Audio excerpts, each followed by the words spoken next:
the hair was kind of beginning to become a little bit see-through. Like you could see my forehead through my hair, and I was like, oh, what's this all about? Because I'm only 18 years old. Surely I cannot be losing my hair already. So yeah, I started blaming it on stress because I was in school, and yeah, that's when I noticed it. Do you think you've reached the maximum of your kind of the hair benefits or the hair gains that you have so far? Because you responded relatively fast. Oh, not at all. I'm still seeing improvements. Like we're talking like weekly improvements in hair density. Hello, everyone, and welcome back to another episode of the HairStacks podcast. Today, we have another really cool interview, and I'm going to ask for the subject to, introduce themselves, and yeah, let's get started. Hey guys, my name is Sass. You might know me as Sass MB on various social media. I don't know if you've seen me, but yeah, I just go by Sass. So, let's get started. When did you first notice your hair loss, and how did it impact you in the beginning? So the very first signs of hair loss that I noticed, at least, was when I was 18 years old. Um, I used to have this kind of like a fringe-ish hairstyle and used to be very thick and like completely cover my forehead. But like someday I just noticed that it was getting harder to style, and also it wasn't like the coverage, the hair was kind of beginning to become a little bit see-through.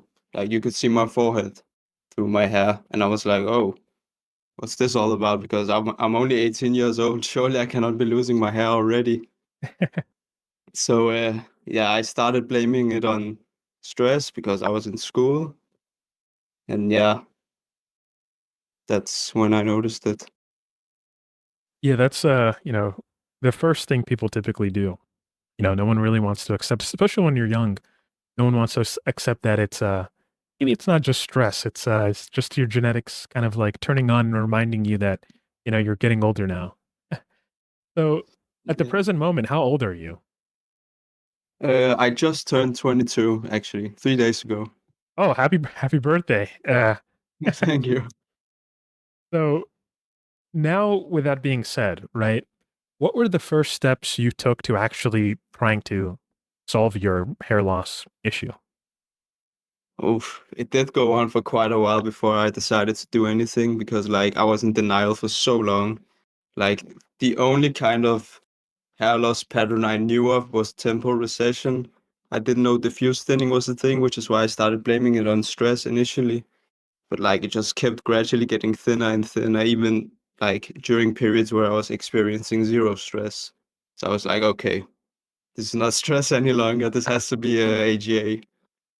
Because both my brother and my father also lost their hair at a pretty young age, like similar age to me. Oh So wow, yeah, I started at 20. It was so it took roughly 2 years to start researching different hair loss treatments.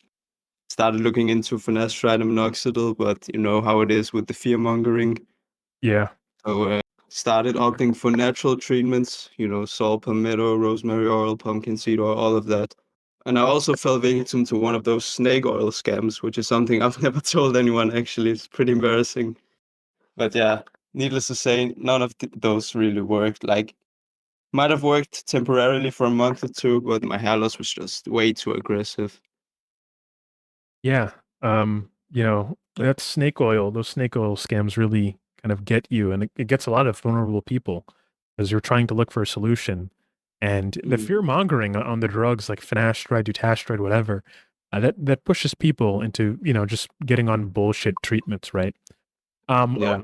so what kind of gave you that sort of leap of faith to even consider using finasteride or, I guess whatever you're using in your current hair loss stack?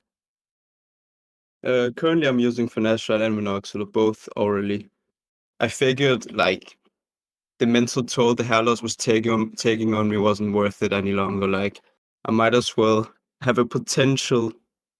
Well, the potential possibility of side effects does not outweigh like the mental impact it had on me that I was losing my hair this early. So I figured I might as well take the chance, and if I do start experiencing sides, I can just come up with or leave it, or like lower the dosage or the frequency, or like there's a lot of different ways to go about it, really. Yeah, I certainly agree. And I think that's an understated part, right? Just the psychological toll that AGA or any hair loss disorder has.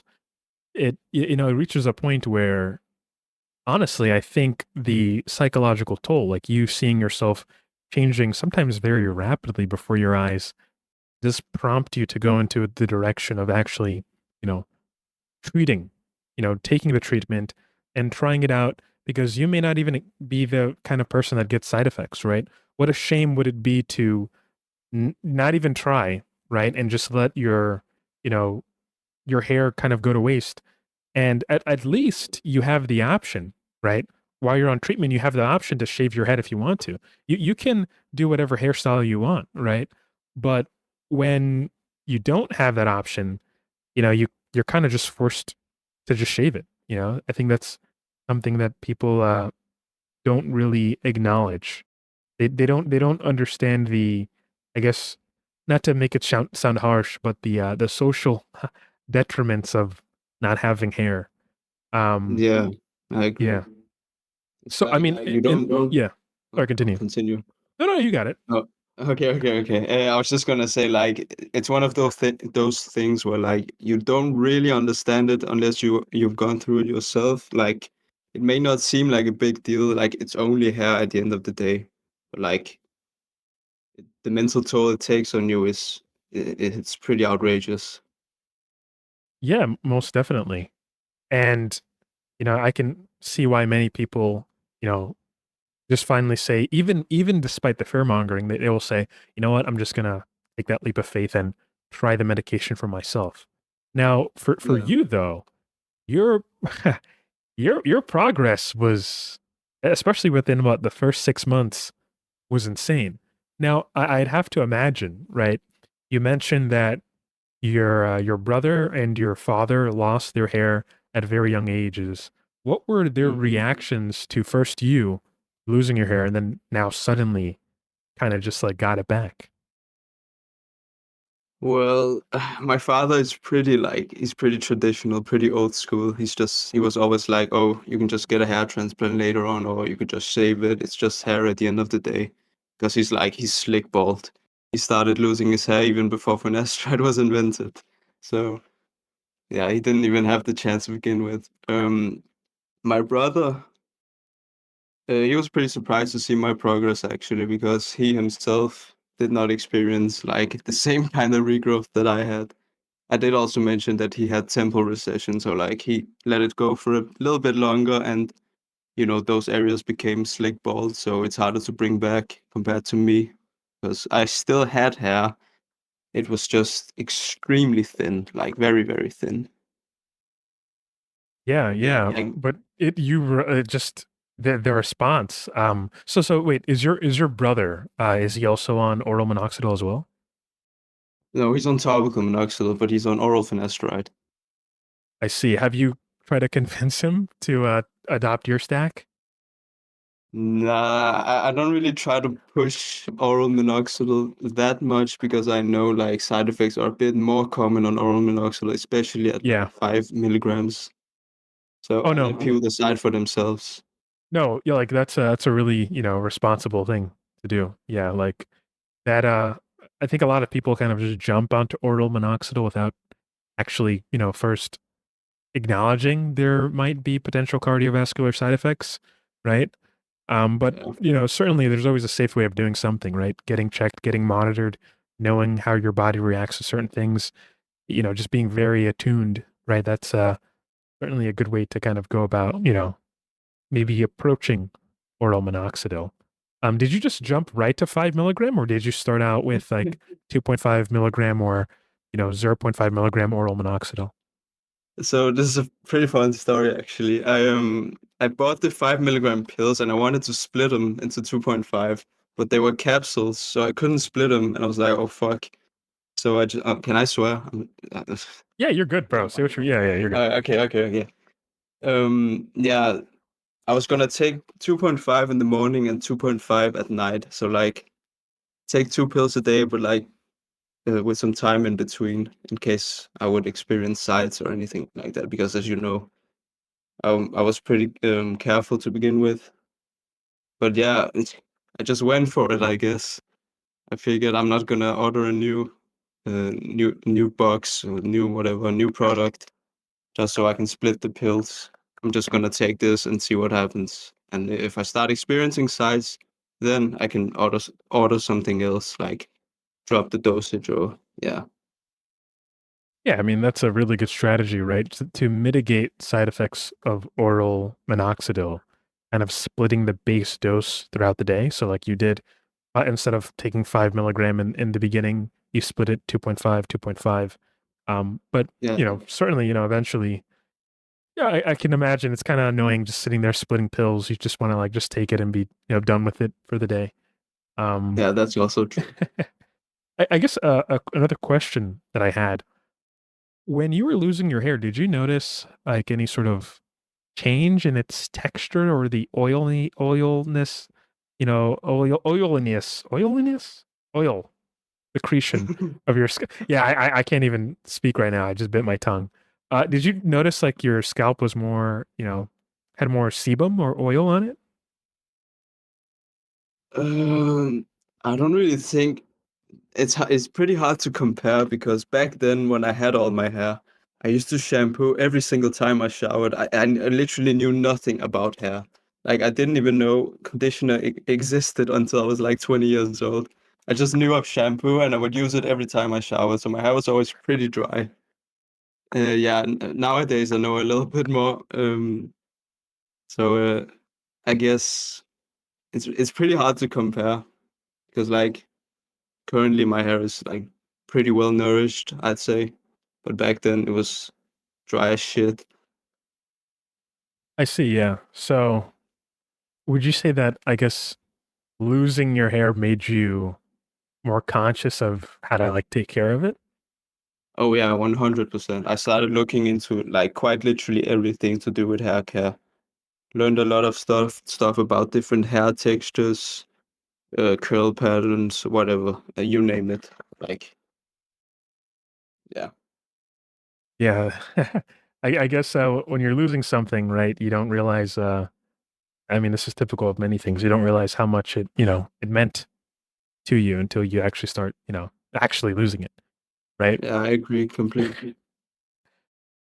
So I guess moving forward, what are you just thinking about staying on this stack for now? Do you have any sort of like aspirations on like changing your stack?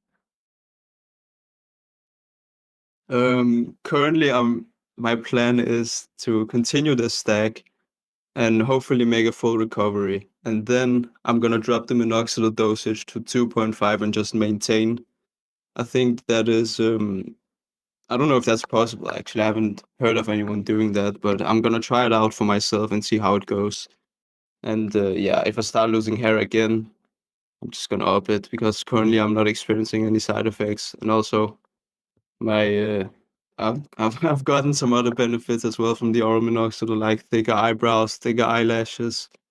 My eyelashes are actually visible now, which is pretty nice.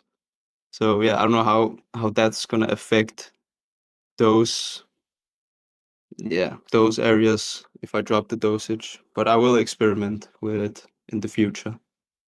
I see. Okay, that's interesting. I mean, I would I don't know. I think the hair growth is dose dependent, but I'm not sure if there's that much of a difference between 2.5 and 5, to be honest with you. There could be. Or maybe it could just be like just enough to, keep stimulating those hair follicles. Um, but in terms of body hair, I think your body hair will still react the same. Just my sort of opinion on the matter. Um, so with losing hair, right? That also, when you're addressing your hair loss, sometimes it also prompts people to address other aspects of their lives. Did that ever happen to you? Did you like start focusing more in like school, like career, maybe going to the gym more? Like, did hair loss impact, you solving your hair loss? Did it also prompt you to try to solve other things in your life as well? Oh yeah, 100%. I don't know if you've seen my TikTok where I uploaded my transformation video, but like in one of the clips, you could see that I've let myself go quite a bit, like weight wise, because I would take far more rest days and I wouldn't stick to my diet the same way because like I hate to use this word, but essentially I was becoming depressed in a way. Like I didn't want to show myself in public, and that also meant that I wouldn't go to the gym as much, and my eating habits would stay the same, although I wouldn't train. So I would put on weight. Yeah, but that isn't the case any longer. When I started to treat my hair loss and seeing progression, I also started to become a bit more outgoing, which also like has helped me in school and yeah, quite literally every single area of my life, if I'm being completely honest. I mean, that's you put it very well, right? And I don't think there's, you're being honest about it, right? There are people who probably wouldn't admit that, hair loss made them depressed, so to speak, right? Even Yeah. though it's an understandable kind of, facet of the experience, right? Like again, you're sitting there watching yourself lose your hair. You probably initially think there's nothing you can do about it, right? You don't know how you're going to respond until you actually take the treatment. Sometimes people just, they become too doomeristic and then they just they think, well, what's the point of even trying anyway, right? Like I won't get a good response. Um, Mm. but but yeah, like so do you have any friends that like what were your friends' reaction, right? I'm sure they probably noticed maybe you went from, always wearing a beanie to suddenly they're like, "Oh, you have hair," right? What was their reaction? The matter? Yeah, my friends only actually started to notice it like 2 months ago. That was when I had my big regrowth or growth spurt, so to say. Before then, I would usually like not every day, but I would wear a cap like most days, honestly, to hide my hair because I would spend way too long trying to style it to like to cover the thin areas or the areas where my scalp was the hair was see through. You could Yeah. see my scalp, and it just became tiring. So I decided to wear a cap until it got better, and yeah, I just slowly stopped wearing it like 2 months ago, actually.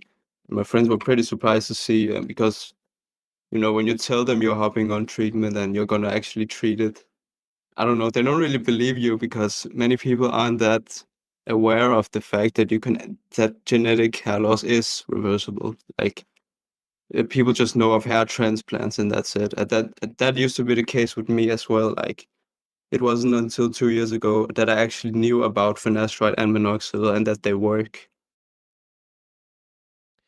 Yeah, wholeheartedly. Like there is a lot of skepticism in the space. No, and for me, it's strange because like you start to see advertisements in the United States. We see advertisements about it all the time. Yet there are still people who don't know what finasteride is, even what minoxidil is. Even though when you go to the store, you'll see it on the shelves too. Sometimes minoxidil.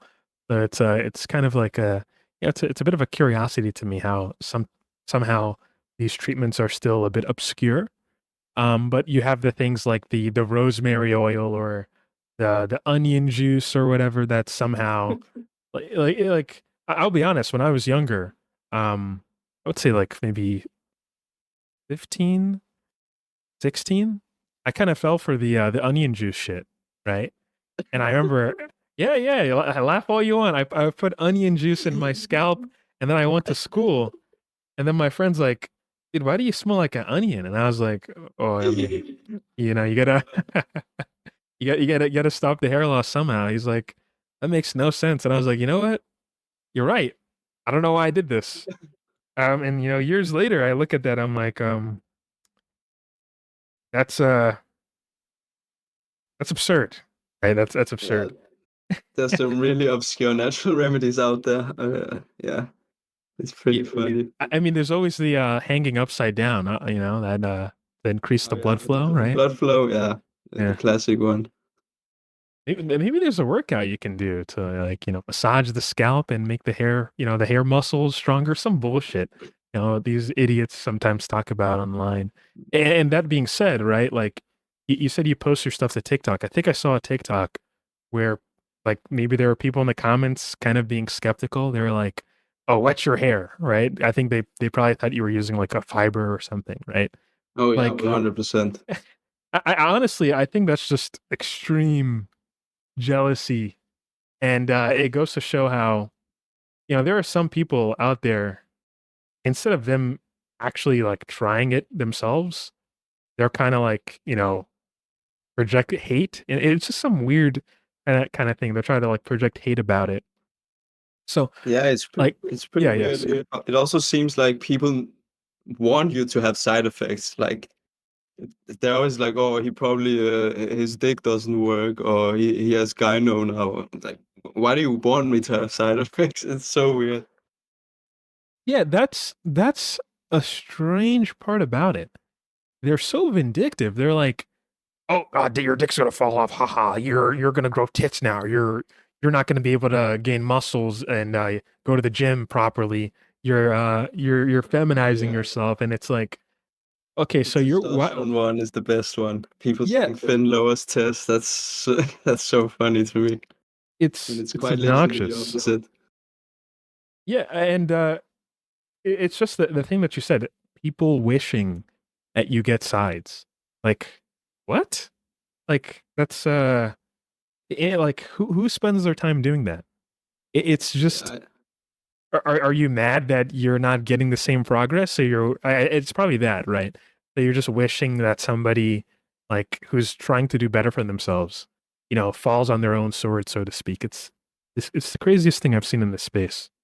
yeah, it's also usually the people that are like too afraid to start themselves, so they like project their fear of side effects onto you in a way. Most definitely. Yeah, that projection element of it is definitely, you know, I guess part of the game, so to speak. Um so okay, you mentioned before that you weren't really too keen on like telling your brother to go on like oral minoxidil or anyone going on oral minoxidil given the sort of cardiovascular risks, right? But do you Mm. share that same sort of sentiment with finasteride? Have you told your friends like, "Oh, if you're losing your hair or you haven't lost your hair, maybe it's probably a good time to, start Fin now." Well, I do actually recommend finasteride to a lot of people because if you're not gonna be on a 5-alpha reductase inhibitor and you're losing your hair because of androgenetic alopecia, there's not really like there aren't really many other options out there other than finasteride and dutasteride. So I always tell them to speak to a dermatologist, of course, because I don't want to be responsible for anything bad happening if that were to be the case. But like I always enlighten them regarding I don't know if that's the real word, the right Yeah, word. that's it. Yeah, yeah. Yeah, about the treatment, so that they at least know of it. Like they know they have that opportunity to treat it if they were to make that decision. Yeah, most definitely. And there are people who think, and even, some companies who think you can just use like minoxidil, right? And that's it, right? And people sometimes make that mistake, and then long term they realize maybe you did need that 5-AR inhibitor, right? Unfortunately, this just causes people, not getting the best growth in the best amount of time they could have gotten it. Um, but with that being said, I guess what's your sort of you talked about how you wanted to like experiment with your stack, right? Mm. Were you ever considering using topical finasteride first over oral finasteride by any chance? Oh yeah, 100%. I used to be, as I said, very afraid of the side effects, so I would look for topical solutions, but like can't really get that in Denmark. So Like I looked on Zion and like these different places, different websites, but they don't ship here and cannot get it elsewhere. And if I could, it'd probably be like very, very expensive. So just decided to hop on oral, and I figured it'd be way more convenient anyway, since I'm a diffuse thinner. I don't have to worry about whether or not I've missed an area on the scalp when I'm applying something topically. And also, I have seborrheic Yeah. dermatitis. Don't want to risk that flaring up again. Ooh, okay, so you had subderm. Okay. Yeah. So, talk about that. Like, 'cause I remember when I was looking at your photos, I recorded a reaction to the post that you did on Trustless before we actually did this interview. So I guess Mhm. the order in which this interview coming out and the reaction coming out after is gonna be kind of weird, but, I in any case, I did see, like, a little bit of subderm on your scalp in the beginning, in, like, one of the first photos where you're showing, like, the midsection of your scalp. Um, Yeah. how did you deal with the subderm? Yeah. Septum was also a pretty complicated thing to treat for me because initially I did not know what that was. Like the only dandruff, so to speak, that I knew of was like these white flakes. And so when yellow scales almost started appearing on my scalp, and like these thick yellow, um, greasy scales that I could not get off, and they would start itching, I was very confused. So I started doing some research on that as well, and yeah, pretty quickly I found out that it was seborrheic dermatitis, and so I went to the dermatologist and got 2% nizoral ketoconazole, which did not work for me at all. Like I tried it for 12 weeks, washed twice per week, did everything I was told, no difference whatsoever. So I started doing a bit more research on it, and I found out about salicylic acid and some of the other ingredients, active ingredients that help treat seborrheic dermatitis. But before that, I also tried like MCT oil, for instance. That's one of the few Oh, yeah. oils that doesn't aggravate seborrheic dermatitis. That didn't work for me either. But now I'm currently using a shampoo that has I don't know how to pronounce it, pyroxone olamine. I have no clue how to say it, but it definitely works. Like uh, after the first wash, I could notice a major difference, and it only took me like 8 or 9 weeks to clear it completely. Well, not completely, because like you cannot get rid of seborrheic. It cannot be cured, but it can be treated, kind of like HEA in a way. But yeah, Exactly. it definitely keeps it at bay. Like I don't have any more itching or Mhm. flaking. So yeah, that's Thank you great. for bringing up that point where, like, subderm, it's really, it's something that you have to kind of, like, treat like AGA, right? It's something you're probably going to be dealing with maybe for your life, so there needs to be some kind of, like, maintenance, therapy of it. There is another sort of, medicated shampoo, it's called cyclopirox, if I recall Yeah, yeah. correctly. Yeah, is that the one that you're using right now? It's not actually. There's a lot of different active ingredients out there that work for septum. You just kind of have to try out some different ones, see what works for you. Because uh, Yeah. ketoconazole, for instance, works for vast majority of people, but didn't work for me. So One thing I didn't like yeah, about ketoconazole, though, is that it has that drying effect, which I think puts a lot of people off. Like, if you leave it in your scalp for too long, for some people, it just fries your hair. Like, causes oh yeah, breakage. It's the worst thing ever. It's crazy. Like, you're using this thing to stop hair loss or to stop sebderm from causing hair loss, only for it to kind of cause a cosmetic hair loss due to breakage. It's the worst circumstance to be in. But with it's very cycloperox true. shampoo, 1%, it's actually in some studies it's been shown to be kind of better than ketoconazole at combating the specific fungal microbes that cause subderm. So that's something that people should consider.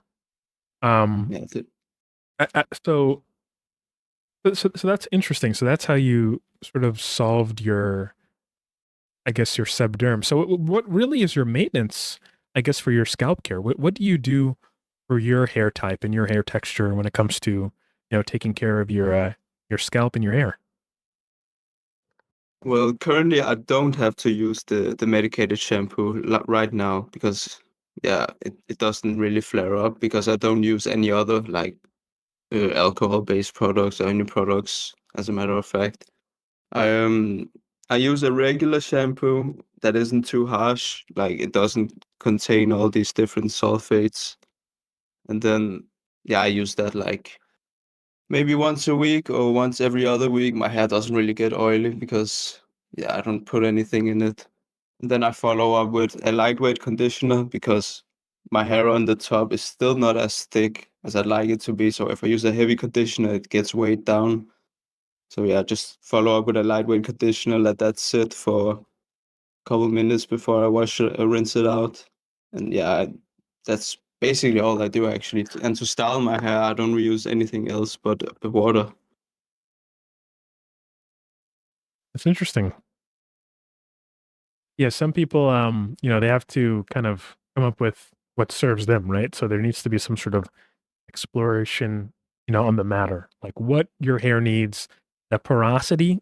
That's one thing many people don't really think about, the porosity of your hair. How much water it needs, if it really needs water at all, or how hydrated it needs to be, rather. Mm. um, so do you do any sports? I just go to the gym, weight lift, and do some cardio as well. I don't play any specific sport. Okay, okay. So what workouts do you do in the gym? Currently I'm running a push-pull legs. Well, I say currently, I've been doing that my entire life. A push-pull leg split. Um, I'm actually trying to cut right now in calorie deficit, so I'm experimenting with like different volumes. I'm going every day right now, but well, words. But I'm only doing one set per exercise. So like it's a bit of a weird training split, but it works No, no, really no. well. That Clean that makes sense progression, though. even though I'm in a calorie deficit. So that's great. Oh, that definitely makes sense. Like doing one set for exercise. Yeah. Like some people, I guess it's debatable. I guess it and also depends how many reps you do in that set as well. Um, Oh yeah, so 100%. what's your bench? Let's start with that. What's your bench number? Your You're bench not gonna press. like this, but I don't actually bench.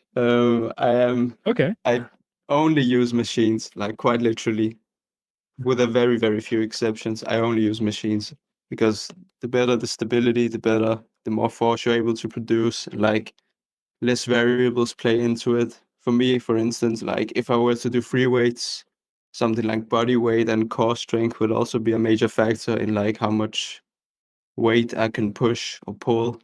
That isn't really the case when you're doing machines, which is why it's easier. It's both easier to progress and it's also easier to maintain.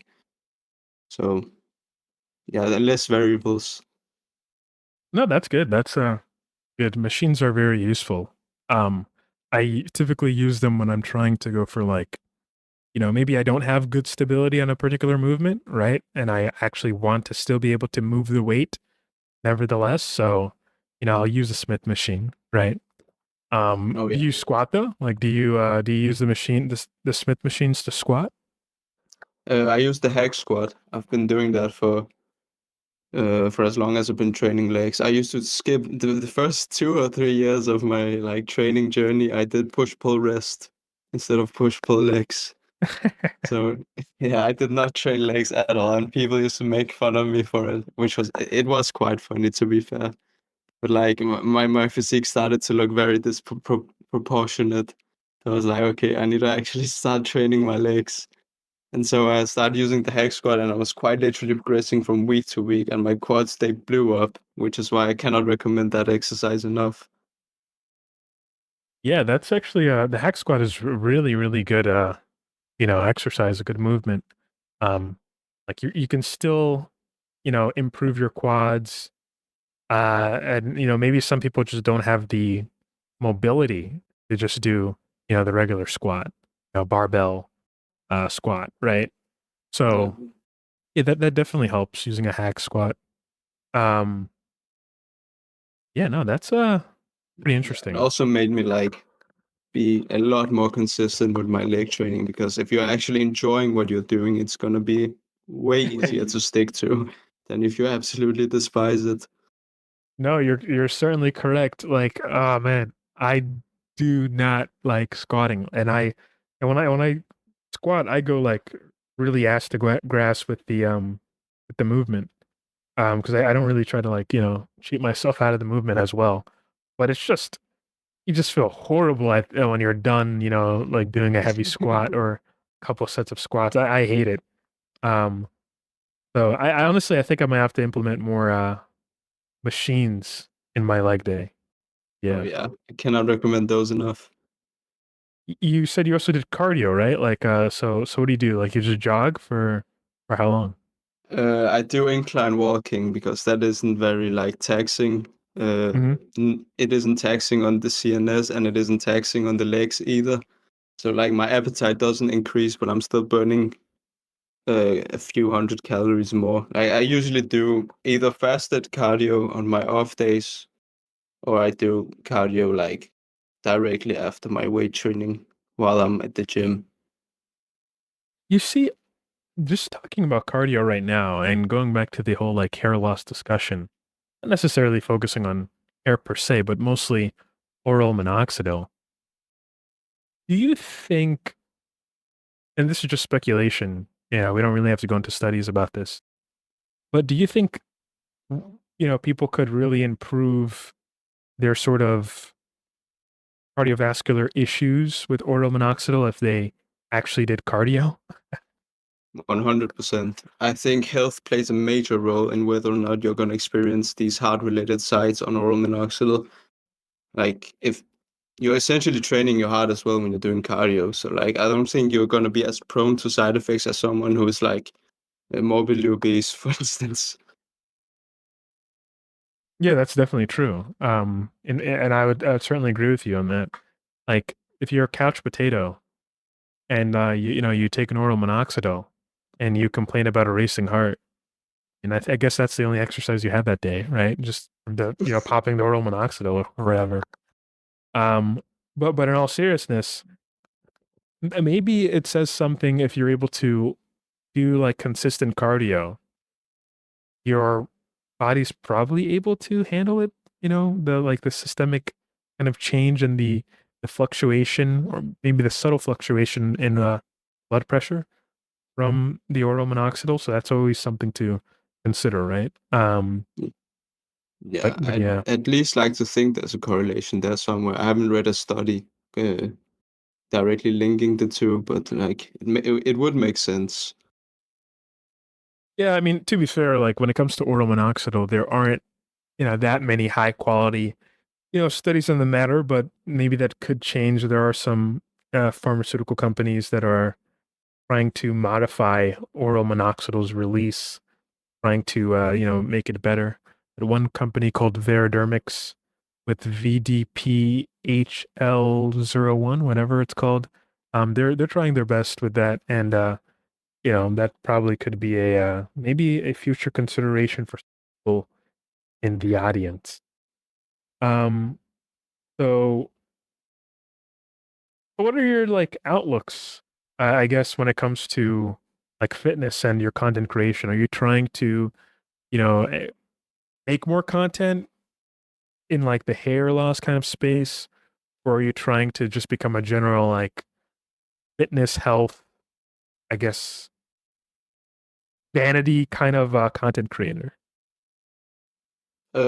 I try to push the self improvement agenda as much as possible, like whether Yep. it be fitness or like improving your looks, essentially, or like just anything health related, fitness related, anything to do with diet, or like making yourself feel better, essentially. Look good, feel good. That's what I'm trying to push with my content. Yeah, generally spread a positive message and educate people on different matters that I've spent quite a while researching. Yeah. Yeah, most definitely.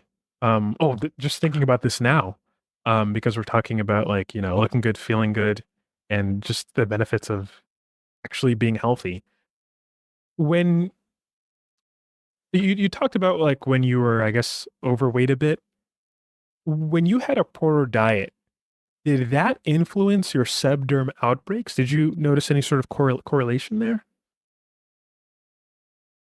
Oh, I don't know actually. My septum was like I started taking care of myself in the gym and stuff. Like at the same time, I started treating my hair loss and my septum. So I don't know if my diet was directly worsening my condition, but that could easily be the case if I'm being completely honest.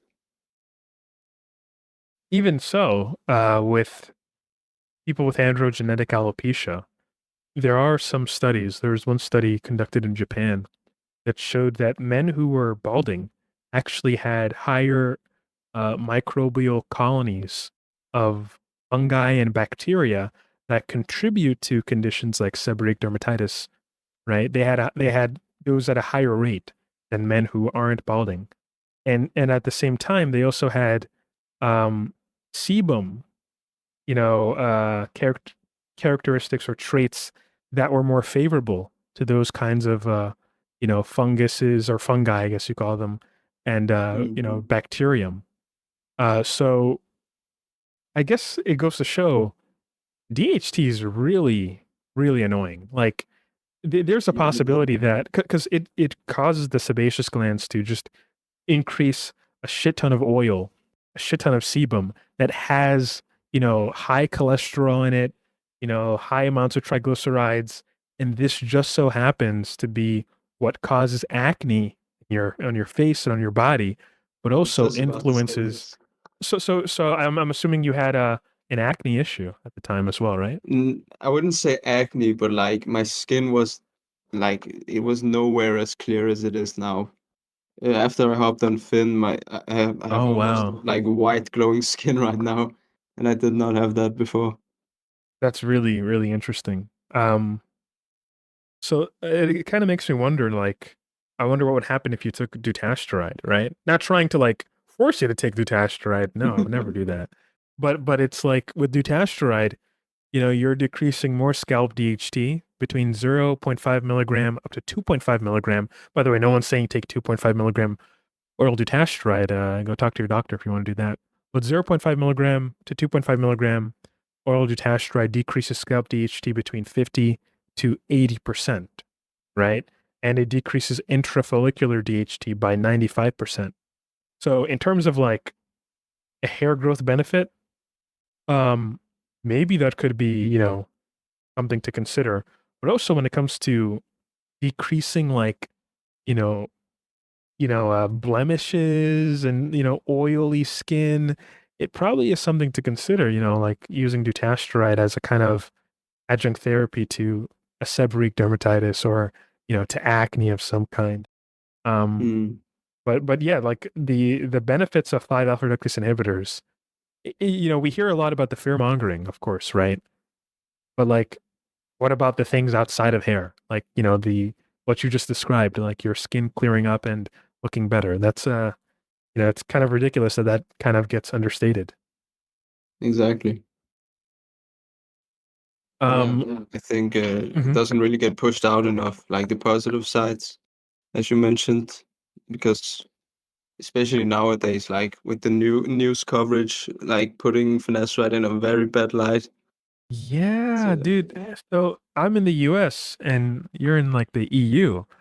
yeah, How do you feel about this drama that's going on when it comes to the possible restriction and ban of quote unquote finasteride and dutasteride containing products? What would you do in the situation where they actually restrict its use to only men who have prostate issues? I'm boarding the next flight leaving Europe. But on a real though, I think it's very silly to be honest. Like uh, being balding and being bald would cause depression like at a much larger scale than finasteride and the dutasteride potentially do. Like I think it's very stupid that it's even a question or we are having this debate to begin with. I honestly, I think it's because most people who get the benefits out of these drugs, they kind of just like, okay, I'm moving on with my life. I don't really care anymore. Whereas people who complain about it are going to complain about it and they're going to talk about it and Mm. they're going to make the most amount of noise to the point where the perception, right, is as if it's a harmful thing because you only hear the minority, which is just really, really loud. These dudes who, not to be rude, many of them probably already had these issues to begin with, right? Like, no one wants to talk about the studies that talk about, high rates of OCD with AGA and other alopecia conditions. With that, they don't talk about the high rates of body dysmorphic disorder or dysmorphia or whatever it's called. They don't talk about BDD. They don't talk about that. And then Mm. those conditions themselves are comorbid with feelings of depression, feelings of suicidality. So it's like, are people really complaining about Finn and Dude causing them issues? Or are they just coping that maybe they got sides and they can't take the drug anymore and they still have to deal with the reality that they're losing their hair and probably very rapidly, but they want to kind of scapegoat it? It's just a lack of, not to be rude to anyone in the audience who might be dealing with this, but maybe integrity. Maybe you probably before you like rush to any conclusions, there needs to be a degree of introspection where you kind of examine, okay, why do you feel the way you feel? Is it really Finn and Dude, or are you just dealing with this horrible, aesthetic issue? Yeah, I think there's definitely something to be said about other factors, like playing into this as well. Like if you're predisposed to anything, I think you're more likely to experience these negative things. I agree completely. Yeah, like it gets to a point where your perceived side effects say more about you than the drug itself, right? Where I hear people saying, well, the blood-brain barrier, it crosses the blood-brain barrier. I mean, there are people that have shitty blood-brain barriers, right? That have horrible Yeah. blood-brain barriers because they have bad genetics or they were born with a disease of some kind, or with again just having maybe a poor blood-brain barrier to the point where it maybe causes these drugs to become more available there. But you're in the minority first and foremost, and that's your defect. That's not a defect of the drug itself. And it would be a shame to kind of characterize it that way. Um and even at that, there are other drugs. I'm not sure how it is in your country. Um you are you familiar with Tylenol by any chance? Acetaminophen? Not really. It's like a painkiller over the counter. Like paracetamol or Yeah, yeah, what is it? I think it begins with a P. Parasital. paracetamol. Yeah, parasital. So we call it acetaminophen over here. I think it's the same Okay. molecule. Um, but if you actually look at the literature, you have more evidence of that thing causing liver damage than finasteride or dutasteride does, right? And yet, the European Union or the European Medical Agency, whatever it's called, is actually considering taking Fin and Dude off market or limiting its access. It's just a weird time to be in, to be honestly. Um, I guess with that in mind, what would be, I guess, what are you looking for if you're familiar in like the research space? What are you looking forward to in terms of like, future hair loss treatments? Uh, I don't really know. I think like I'm looking forward to see whether or not there's gonna be like a new cure, like a new hair loss treatment, because as of now, like the gold standard finasteride and minoxidil are like from the 1900, like late 1900s. So Yeah. it's getting pretty old at this point, and I always hear a lot of stuff about potential new hair loss treatments, but it never seems to like progress any further than that. I think, yeah. I guess I'm looking forward to something new to see if there'd be a possibility to treat it like in a safer way, or at least in a different way. Yeah. Most definitely, yeah. Like, I think the focus currently is on like hair growth stimulants, right? Like, we've done everything we can when it comes to 5-alpha reductase inhibitors. Blocking DHT, maybe lowering DHT, whatever. I think the focus now has to be, okay, how do we, one, reactivate dormant hair follicles, two, force hair follicles to produce more hair, right? And maybe three, hair cloning would be probably, the best thing to get out of it. I guess I'll ask you to speculate on this. Do you think you've reached the maximum of your kind of the hair benefits or the hair gains that you have so far? Because you responded relatively fast.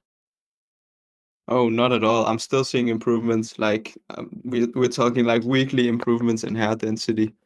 I think I'm fairly positive that I'm gonna make a full recovery at this point. Like I'm only 7 months in, 7 months of Fin and 4 months of Min to be exact. I did 3 months of Fin alone to see if Fin would be enough to like at least maintain my hair on its own. If not, I was gonna hop on Dutasteride. But yeah, I started getting regrowth on Fin, and I was like, okay, I'm adding in minoxidil now. I want faster results. Honestly, So what you just described was probably the best thing people should do.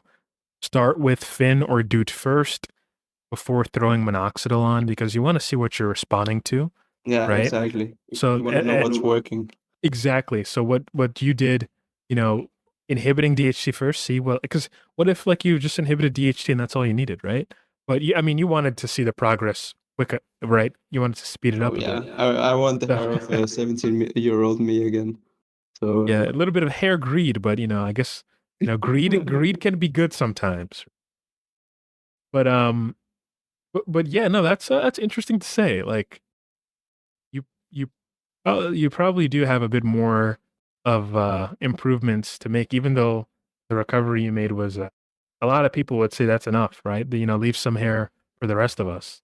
Um, but that's it's very interesting to see how people respond. Did you think you would be a good responder to oral minoxidil like that? Like, I guess, what did you notice first? Your body hair growing or your scalp hair? I've always like my body has started growing at 18, I'd say almost. Like I've always been very hairy, like to the point of hypertrichosis almost. It's been pretty insane. Oh So I wait, used this is to like before yeah, minoxidil. yeah, before minoxidil. Wow. That's also one of the reasons where like I decided to hop on it because I figured like if I'm getting hair everywhere anyway, like what's minoxidil gonna do? So Yeah, good point. yeah, yeah. So the first like signs of improvement was like when I would run my hand through my hair, I could feel like the new hairs and I could feel the increase in density, but I couldn't see it yet. It was pretty weird. Like my hair felt way thicker than it looked in a way. That was like a couple months before I had this massive growth spurt. I guess the baby has just had to come along. But yeah, it was most definitely the scalp where I noticed the very first signs of improvement. Yeah, I mean, typically, I've heard that so many times where it's like you feel the growth before you actually see it, right? And that's and some people they for whatever reason they become impatient or they just become depressed and they quit, and then they're like, oh, why aren't I getting any improvement? Well, you have to give it some time. Yeah. Did you notice a decrease in shedding by any chance? Like from before I was on treatment, or Oh, sorry. like, So, like, when you started treatment, did you notice? Because some people with oral minoxidil, as soon as they start it, um, maybe like weeks after, maybe a month after, they noticed like, they can shower, they can, you know, put their hands through their scalp. They're not getting as much hair fall as they used to. oh yeah, 100%. Even now, like when I'm showering and even when I'm shampooing, I barely notice any hairs.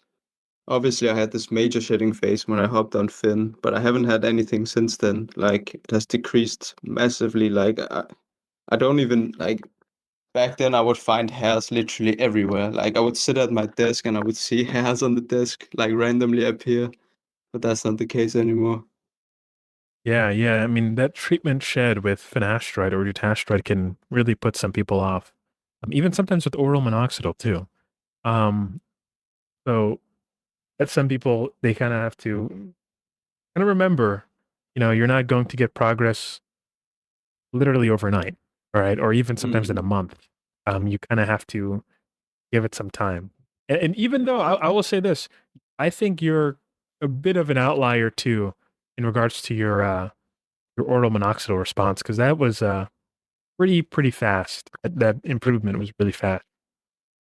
Yeah, I don't know if you've seen my hairline, but like my eyebrows and my hairline are literally connecting. Like I'm getting hair everywhere around like my temple Oh area and my wow. forehead area. It's pretty insane. Now, did you have that when you were younger, or you think this is just No, solely because no, of oral minoxidil? that those appeared like I'd say 2 months ago, like roughly around the same time where I was getting like this massive regrowth. I started also growing hairs above my eyebrows and near the temple area. And if only, so how would you describe the width of the hair? Because if only they were like thicker, right? That would be kind of crazy. Oh yeah. Fortunately, they aren't very thick. Like it's not visible, like with my current hairstyle. But when I come out the shower and the hairs are wet, like it's very noticeable. It looks kind of insane almost. Oh yeah, definitely, definitely. So, what would you tell somebody who's listening right now? Like, first off, what would you tell them to do if they're dealing with hair loss? Like, how would you convince them to get over that fear of finasteride, of dutasteride, of even topical minoxidil, and maybe oral minoxidil? No. What would you tell them to kind of encourage them to actually, get started?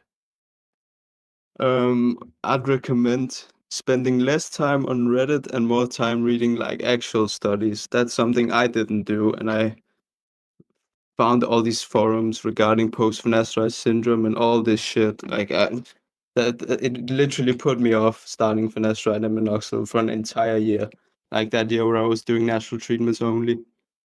So yeah, I'd say obviously do your own research and like speak to a dermatologist. But yeah, you also have to like, I guess, debate what matters to you the most, like a very potential small chance of side effects or your identity essentially. Like your hair is a great part of your identity. So yeah, I'd say do your research and spend less time on online forums when you're looking for information regarding these medications. I would say the same thing, but now I'm going to hit you with a different question. What about the person in the audience who's saying, "Man, you went this far? Why didn't you just shave it? Why didn't you, just shave it, go to the gym, blast some tea, and just be a man about it?" What would you say to the knucklehead in the audience who's for whatever reason watching this far into the interview? I don't really have a lot to say to those people. I guess I think if you're at that point, you can't really be convinced of anything else. It's either you're bold yourself or you're very old school and traditional. Like there's no changing your mind.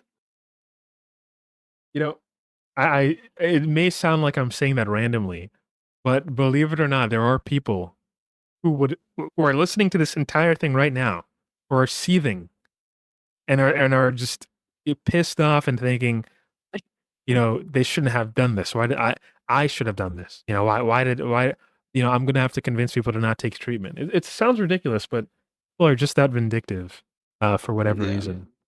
Um, the most important question though, what are your hobbies? Like you're on social media. By the way, I will be putting your links in the description, and you can send me whatever other links you have as well to your other social Thank media you. platforms. No worries. But what are your hobbies? Okay. My hobbies are quite nerdy actually. I read manga, I watch anime, and What I else mean, I do could tell we both okay. have anime profile pictures right now. Yeah, Right? yeah. So Mine is a bit more controversial, I'd say. But yeah. So Griffith. Oh, sorry, I didn't want to can I'll let you speak can't about say it. his name. Make sure you put a trigger warning on this. But yeah, I also, as for games, I play currently I only play World of Warcraft. I used to play a lot of League of Legends and Rocket League as well. I don't do that as much. Just World of Warcraft right now. Yeah, one toxic game for another is what I just heard. That's one way to put it, yeah. But yeah, no, I mean we're at that, the end of the video. I just want to thank you so much for coming on to the podcast. Oh, thank you for having me. Most certainly, like it's your progress was insane, and it gives a lot of people motivation to get on treatment, stay on treatment, and just wish for the best. So thank you so much for coming here. Thank you.